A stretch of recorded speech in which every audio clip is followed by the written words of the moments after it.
हमारी सरकार के लिए माँ की गरिमा। आज अपनी माँ की बात आई तो रोना आ रहा है। इस वक्त भारत के कई राज्य बाढ़ की चपेट में। वेलकम दोस्तों, इस वीडियो में बात करेंगे इस वक्त सोशल मीडिया पर क्या वायरल चल रहा है। यूं तो चल रहा है कि प्रधानमंत्री मोदी अब्रॉड में रहते हैं तो खूब हंसते रहते हैं, जैसे ही वापस देश में आते हैं तो उनका मुंह ऐसे हो जाता है, यानी रोने भी लग जाते हैं। और इस बार जो रोने की वजह है वो है प्रधानमंत्री मोदी को माँ की गाली देना। जी हाँ, जो ये पूरी कंट्रोवर्सी चल रही है उस पर क्या चल रहा है वो शेयर करेंगे। पंजाब के अंदर फ्लड आया हुआ है, बहुत बुरी तरीके से पंजाब प्रभावित हुआ है, लेकिन मीडिया कैसे इसको पाकिस्तान से कंपेयर करना कि पाकिस्तान के मंत्री, पाकिस्तान के नेता इस बाढ़ को कैसे देख रहे हैं, यानी यहाँ के हालात बाद में, लेकिन पाकिस्तान क्या कह रहा है आपके साथ शेयर करेंगे। उसी के साथ साथ शेयर करेंगे आपके साथ जो बड़ी अपडेट्स हैं, छोटी बड़ी सारी अपडेट इस वीडियो में। लेकिन आगे बढ़ने से पहले आप सभी से गुजारिश है, चैनल को सब्सक्राइब और रीच के लिए लाइक शेयर कमेंट करना ना भूलें। तो जैसे कि मैंने कहा कि चल ये रहा है कि प्रधानमंत्री मोदी अब्रॉड में रहते हैं तो बड़े हंसते रहते हैं, सब चंगासी। जैसे ही वापस घर आते हैं तो बड़े उदास हो जाते हैं, रोने लग जाते हैं। अब हुआ यह है कि प्रधानमंत्री मोदी को माँ की गाली मिली है, उसके बाद उन्होंने अपना बयान जारी किया। इस बयान को सुनते हुए जिस तरीके से बीजेपी के नेता रोने लग गए, ये पूरा सीन चल रहा था सोशल मीडिया पर। इसी को लेकर के आलोचना भी काफी हुई।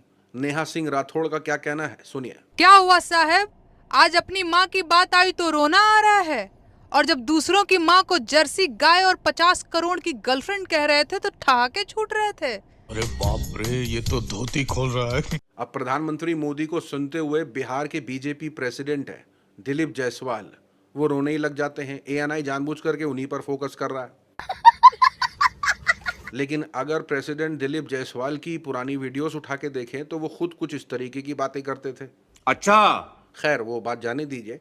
लेकिन अभी जो प्रधानमंत्री मोदी के साथ हुआ है वो बहुत गलत हुआ है। किसी की भी माँ को गाली नहीं मिलनी चाहिए, प्रधानमंत्री मोदी हो, आम इंसान हो, किसी को भी नहीं। और वो तो प्रधानमंत्री है भाई, उनको कैसे दे दी तो बहुत बुरी बात है, आपत्तिजनक बात है।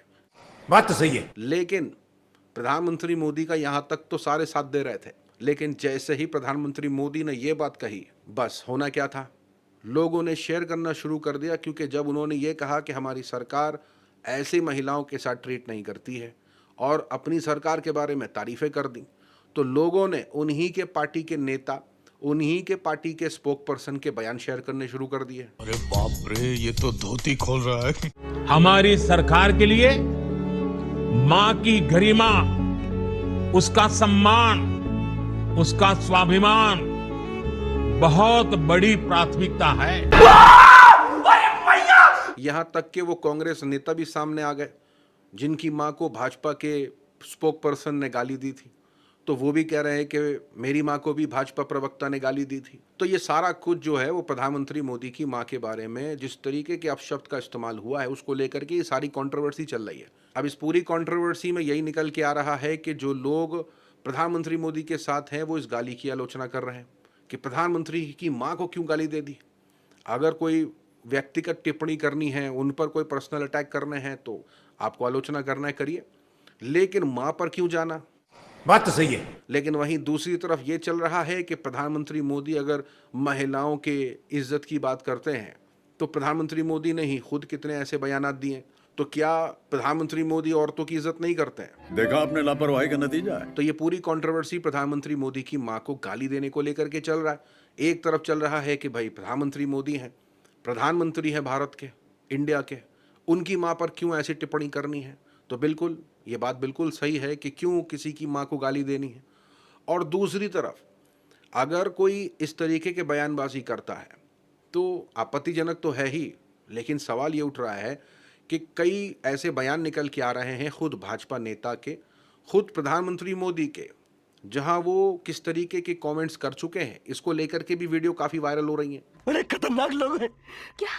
तो ये सारा कुछ सोशल मीडिया पर चलता हुआ दिख रहा है। उसी के साथ साथ आने वाले वक्त में बिहार में इलेक्शंस हैं और इसको लेकर के मनोज बाजपेयी जो हैं वो नसीहत कर रहे हैं। मनोज बाजपेयी का कहना है कि ऐसे नेताओं को मत चुनिए जो जाति और धर्म की राजनीति से समाज को बांटते हैं। याद रखिए, भविष्य नेता से नहीं वोट से बनता है। इस बयान के वायरल होने के बाद सोशल मीडिया पर चल रहा है कि ऐसा मत बोलिए मनोज जी, बीजेपी वाले बुरा मान जाएंगे। उसी के साथ साथ जैसे कि मैंने कहा कि पंजाब के बड़े बुरे हालात हैं फ्लड की वजह से, बहुत बारिश हुई, कई ऐसे गांव हैं जो एकदम तितर बितर हो गए हैं उस फ्लड से, कई लोगों की जानें चली गई हैं, तो कई लोग प्रभावित हुए हैं। अब इसको लेकर के खबरें निकल के आ रही हैं कि कई एक्टर हैं, सेलिब्रिटीज़ हैं, वो अपनी मदद तो कर ही रहे हैं। दिलजीत दोसांझ ने कहा है कि वो 10 गांव और कई ऐसे एक्टर एक्ट्रेसेस की तरफ से आ रहा है कि कोई 20 गांव, गुरु रंधावा, संजय दत्त, सब मदद को आगे आ रहे हैं। यानी मदद को लगे हुए हैं सारे लोग, वहाँ के लोगों को बचाने में, वहाँ के लोगों को खाना पहुँचाने में, ये तमाम कामों में लगे हुए हैं। क्या बात है सर, क्या बात है सर। मुसलमान समाज भी लगा हुआ है। वीडियो निकल के आ रहा है कि कैसे मुसलमान जो हैं वो राशन बांट रहे हैं, नौका में बांट रहे हैं, जा जा कर के बांट रहे हैं, ज़रूरतमंदों तक ज़रूरत पहुंचा रहे हैं। तो ये तमाम वीडियो जो आपकी स्क्रीन पर चल रही है, इसे शेयर किया जा रहा है कि हमारे मुसलमान भाई जो हैं वो कैसे राहत कार्यों में लगे हुए हैं, कैसे राशन बांट रहे हैं पंजाब के अंदर। तो ये तमाम वहाँ काम चल रहा है, लेकिन मीडिया का कुछ अलग ही चल रहा है। हम लोग जो है जहां बाढ़ आई हुई है उन जगहों का दौरा करेंगे और इंशाल्लाह मुफ्ती साहब की सरपरस्ती में वहां जो है उन जगहों पर राशन पहुंचाने का काम किया जाएगा। अंजना ओम कश्यप कह रही हैं कि जितने हालात भारत के अंदर पंजाब में हैं, उतने ही बुरे हालात जो हैं वो पाकिस्तान के अंदर भी हो रहे हैं। और पाकिस्तान के लोग, यानी वो एक नेता की मिसाल देती हैं कि पाकिस्तान का एक नेता तो ये कह रहा है कि ये अल्लाह की देन है। मतलब यहाँ आपको ये समझ नहीं आएगा कि अंजना ओम कश्यप इस पूरी आपदा से पाकिस्तान को क्यों जोड़ रही है, पाकिस्तान से क्या लेना देना, वहाँ के नेता क्या बयान देते हैं, इससे क्या लेना देना है। कि अगर वहाँ की बाढ़, वहाँ की प्रॉब्लम से अगर कोई उसको अल्लाह से जोड़ दे तो वो उनका दिमागी प्रॉब्लम है भाई, उसको भारत से क्यों जोड़ना है। लेकिन मीडिया तो मीडिया है, जहाँ कंपेयर करना है पाकिस्तान से वहाँ फ़ौरन किया जाता है, जहाँ नहीं किया जाता वो सीधा बोल दिया जाता है हम क्यों कंपेयर करें, अपने मतलब से लेना है, अपने मतलब से नहीं लेना है। भाई भारत और पाकिस्तान का क्या कंपैरिजन है भाई। बात तो सही है। उसी के साथ साथ आपको बताते हैं ज्योतिरादित्य सिंधिया, जी हाँ, उनके बेटे को मध्य प्रदेश के क्रिकेट एसोसिएशन का प्रेसिडेंट बना दिया गया है। इस खबर के बाहर आने के बाद जो चल रहा है, यानी पहले तो ये चल रहा है कि लाखों क्रिकेट खेलने वाले लोग जो हैं, यानी मेहनती बच्चे, अब इनसे अपना भविष्य तय करवाएंगे। यानी इनका क्रिकेट के अंदर कितना योगदान है, इन्होंने क्या किया है, क्या खेला है, इसकी क्या जानकारी सामने है, किसी को नहीं पता। सब लोग यही कह रहे हैं कि जो लोग टीवी पे बैठ करके डायनेस्टी पॉलिटिक्स की बात करते हैं, नेपो नेपो करते रहते हैं, इस खबर पर पूरा शांत है। अरे बाप रे, ये तो धोती खोल रहा है। उसी के साथ साथ ये खबर जब आई कि खालिद और शर्जील समेत और 10 लोगों की जमानत याचिका खारिज कर दी है, तो कई लोगों को काफ़ी दुख हो रहा है, क्योंकि बिना ट्रायल के, बिना किसी ऐसी, उनको पिछले 4, 4.5, 5 सालों से जेल में रहना पड़ रहा है।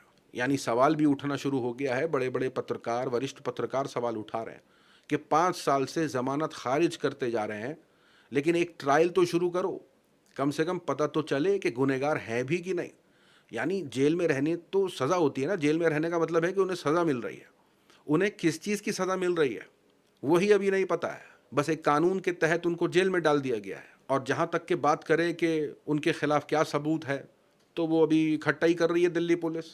तो सोशल मीडिया पर ये बड़ा हाहाकार मच रहा है। इनफैक्ट वो लोग जो एकदम उसके ऑपोजिट अपनी मानसिकता रखते हैं, आइडियोलॉजी रखते हैं, वो तक बोलना शुरू कर चुके हैं। क्या बात है सर, क्या बात है सर। कह रहे हैं कि भले सही हमारा जो आइडियोलॉजी है ये सब कुछ नहीं मिलता है, लेकिन फिर भी बिना ट्रायल के 5 साल से कोई जेल में है, ये तो नाइंसाफ़ी है। यानी नाइंसाफ़ी तो ये लोग भी कह रहे हैं जो एक वक्त चाहते थे कि इनसे अलग आइडियोलॉजी के लोग एग्जिस्ट ही ना करें, वो तो कह रहे हैं कि ये क्या चीज़ है भाई, किसी को समझ ही नहीं आ रहा है। इसी पर असदुद्दीन ओवैसी का भी बयान निकल के आया है। सोशल मीडिया पर तो ये चल रहा है कि बलात्कार के आरोप में जेल गए ये बाबा राम रहीम न जाने कितनी बार पेरोल में बाहर आ चुके हैं।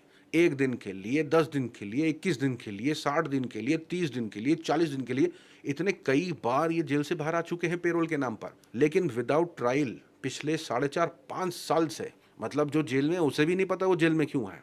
हाँ, बस एक धारा लगा दी गई है और उस धारा के तहत जेल में डाल दिया गया है, लेकिन ना अभी तक कोई ट्रायल हुआ है, ना उनको ये पता चला है कि वो जेल में क्यों है, बड़े खतरनाक लोग हैं। और ना ही कोई जुर्म साबित हुआ है उनके ऊपर अभी तक। तो इसको लेकर के खासा बवाल है। सोशल मीडिया की बात खबरों में आज के लिए इतना ही। अपनी राय सुझाव कमेंट में जरूर बताएं। मिलूंगा अगले वीडियो में, तब तक के लिए अपना ख्याल रखें।